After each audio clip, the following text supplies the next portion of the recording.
Kasih karunia dan damai sejahtera dari Allah Bapa menyertai hati dan pikiran kita semua di dalam Yesus Kristus Tuhan kita. Amin.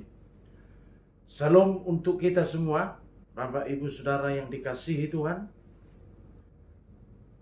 Renungan harian pada hari ini, hari Sabtu 27 Maret 2021, tertulis dari firman Tuhan Injil Matius 18 ayat 15. Demikianlah firman Tuhan.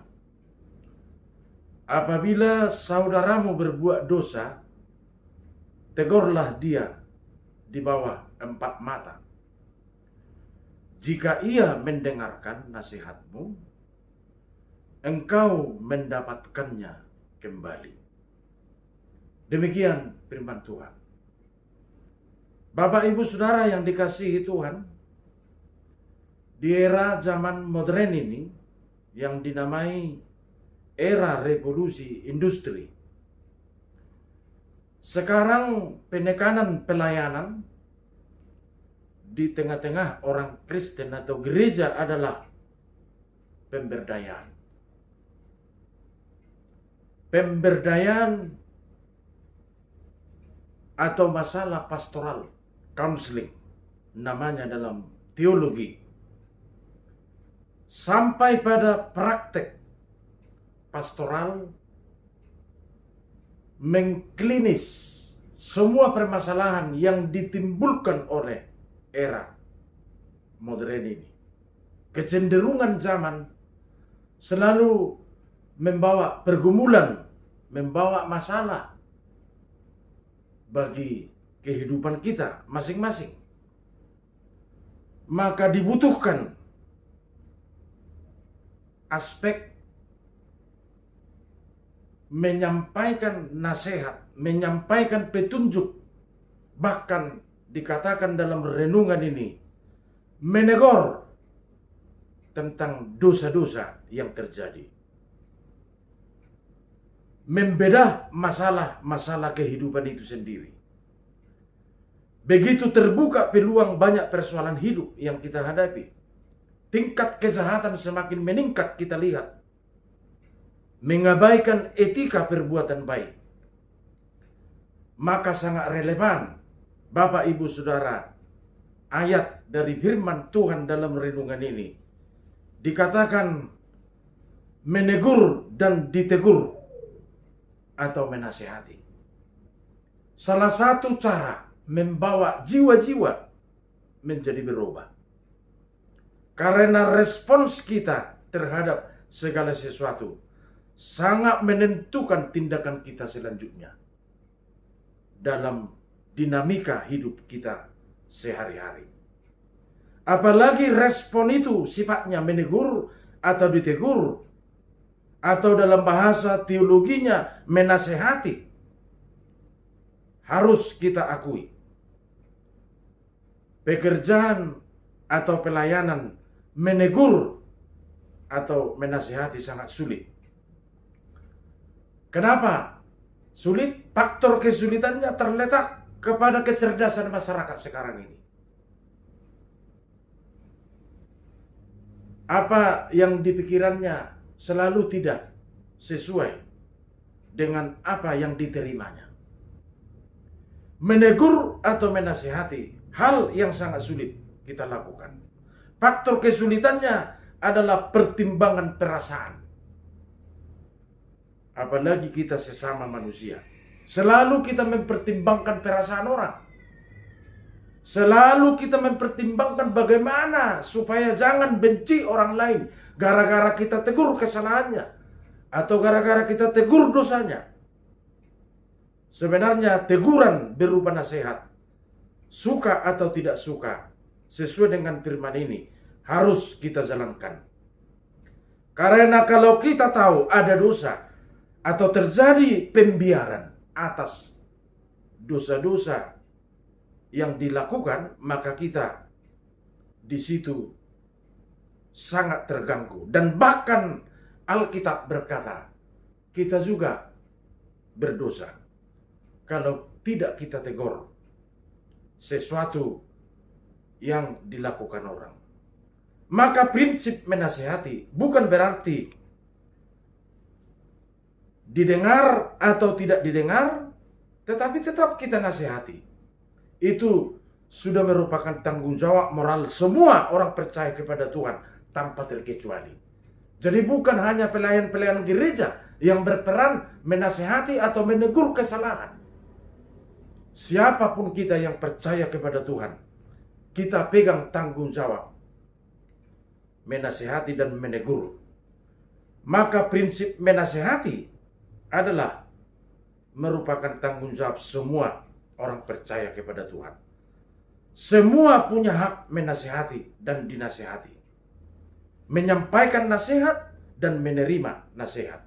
Cuma menyampaikan nasihat pun ada etikanya, ada metodenya. Kalau nasihat itu bisa diterima, maka penyampaian kita sangat pas. Kadang-kadang kita menasihati orang tidak pada tempatnya, tidak pada konteksnya, atau nasihat kita itu menyinggung perasaannya, atau dalam tingkat-tingkat emosi-emosi tertentu. Nasihat itu tidak disampaikan secara sembarangan.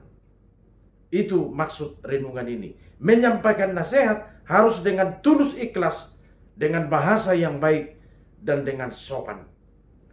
Menasehati harus keluar dari pikiran negatif thinking namanya.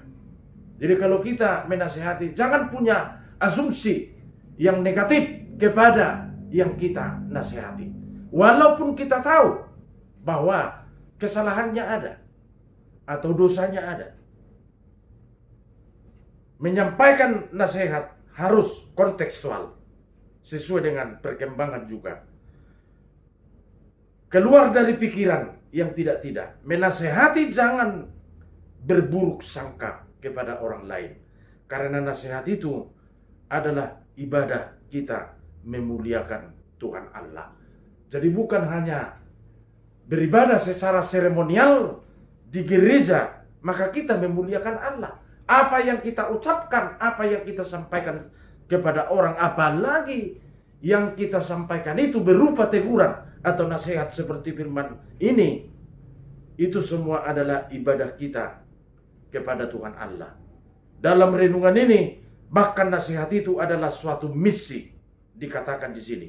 Jika ia mendengarkan nasihatmu, engkau telah mendapatkannya kembali. Dikatakanlah dalam bahasa teologi sekarang ini, menyelamatkan jiwa-jiwa.